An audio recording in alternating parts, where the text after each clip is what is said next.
नमस्कार, गोड्डा झार न्यूज में आप सबों का स्वागत है। आइए जानते हैं झारखंड की मुख्य बड़ी खबरों को। झारखंड में दिखने लगा यास का असर, कई जिलों में भारी बारिश शुरू।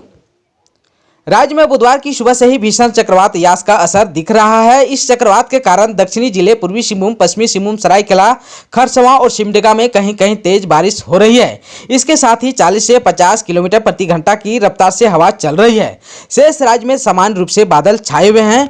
मौसम वैज्ञानिक अभिषेक आनंद ने बताया कि बुधवार को यास चक्रवात उत्तरी उड़ीसा और पश्चिम बंगाल के पास से टकराएगा। राज्य में चक्रवात का केंद्र सरायकेला, खरसवां जिले में रहने की संभावना है। पहले यह समझा जा रहा था कि राज्य में चक्रवात का केंद्र जमशेदपुर में होगा।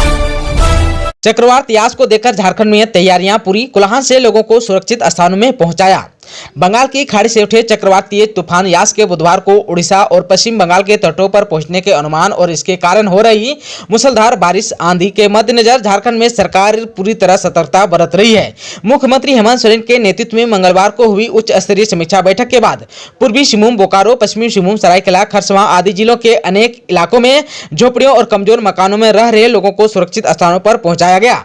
राज्य के आपदा प्रबंधन विभाग के सचिव अमिताभ कौशल ने बताया कि तूफान से प्रभावित होने की आशंका वाले जिलों में राष्ट्रीय आपदा मोचन बल की 8 कंपनियां तैनात की गई। उन्होंने बताया कि पूर्वी सिंहभूम, सरायकेला, खरसवां, खूंटी, बोकारो समेत कुल्हान मंडल के अनेक क्षेत्रों के तूफान से प्रभावित होने की आशंका है। ऐसे में वहां से लोगों को सुरक्षित स्थानों पर पहुंचाया गया है। मौसम विभाग के अनुसार तूफान के प्रभाव 26 एवं 27 मई को सबसे ज्यादा रहने की आशंका को देखते हुए पूर्वी सिंहभूम जिले में प्रशासन ने कोरोना के टीकाकरण के कार्यक्रम को स्थगित कर दिया और लोगों से घरों में ही रहने की अपील की है।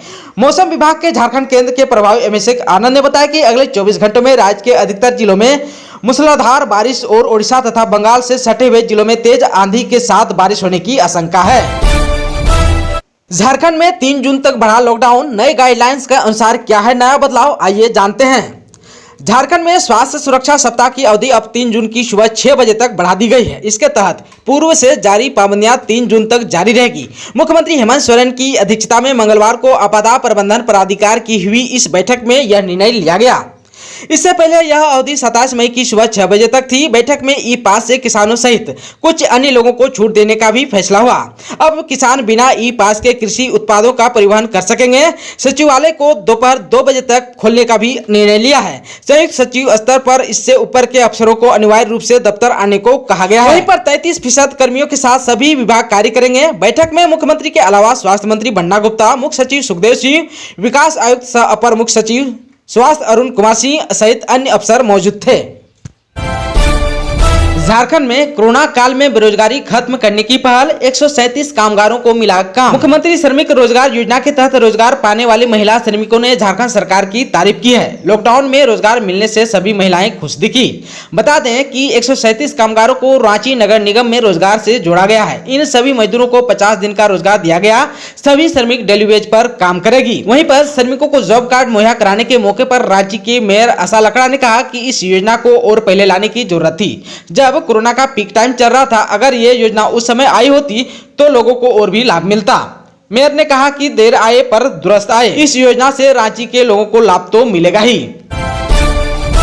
होम सेंटर पर सीबीएसई 12वीं बोर्ड की परीक्षा। जानकारी के मुताबिक केंद्रीय माध्यमिक शिक्षा बोर्ड ने 12वीं बोर्ड परीक्षा 15 जुलाई से आयोजित करने का प्रस्ताव केंद्र शिक्षा मंत्रालय के समक्ष रखा है। सितंबर में 12वीं बोर्ड के नतीजे घोषित करने के प्रस्ताव दिया गया है। अब तक की जानकारी के मुताबिक देश भर में कोरोना वायरस संक्रमण के ताजा हालातों और परिस्थितियों का आकलन करने के बाद नई डेट शीट पर अंतिम फैसला 1 जून को होगा। इस दिन एग्जाम पैटर्न आदि पर बड़ा ऐलान किया जाएगा। आप सबों को बता देना चाहता हूँ कि बीते दिन केंद्रीय रक्षा मंत्री राजनाथ सिंह की अगुवाई में शिक्षा मंत्री रमेश पोखरियाल निशंक ने सभी राज्यों के मुख्यमंत्रियों और शिक्षा मंत्रियों से सीबीएसई 12वीं बोर्ड के परीक्षा समेत सभी इंट्रेंस एग्जाम पर सीधा संवाद किया था। यहां प्राय राज्यों ने 12वीं बोर्ड परीक्षा ऑफलाइन कराने पर सहमति जताई थी, जबकि छात्रों का एक तबका 12वीं बोर्ड परीक्षा रद्द करने की मांग कर रहा था। इधर खबर यह सामने आ रहा है कि कोरोना संक्रमण के हालात नहीं सुधरे तो सीबीएसई 12वीं बोर्ड परीक्षा ऑफलाइन के बदले ऑनलाइन या होम सेंटर पर ली जा सकती है। प्रधानमंत्री नरेंद्र मोदी की पहल पर केंद्र और राज्यों के बीच हुई अहम बैठक में परीक्षा कराने के अहम बिंदुओं पर सहमति बन गई है। दिल्ली और 1-2 राज्यों को छोड़कर सभी राज्य सीबीएसई 12वीं बोर्ड परीक्षा होम सेंटर पर कराने को तैयार हैं। रिपोर्ट्स के मुताबिक शिक्षा मंत्रालय के सामने सीबीएसई ने 12वीं बोर्ड परीक्षा आयोजित करने के लिए 2 विकल्प रखे हैं। इनमें सिर्फ महत्वपूर्ण विषयों की परीक्षा लेना या फिर विषयवार सिर्फ 90 मिनट की परीक्षा लेना शामिल है। एग्जाम पैटर्न के तौर पर 12वीं बोर्ड परीक्षा में ऑब्जेक्टिव प्रश्न पूछे जाने की पेशकश की गई है। बहरहाल शिक्षा मंत्रालय अब राज्यों से मिलने वाले विस्तृत सुझावों का इंतजार कर रहा है। इसके बाद ही परीक्षा संबंधी आखिरी फैसला होगा। परीक्षाएं कब, कैसे और किस पैटर्न पर होगी, इस बारे में शिक्षा मंत्री रमेश पोखरियाल निशंक 1 जून को अहम फैसला करेंगे।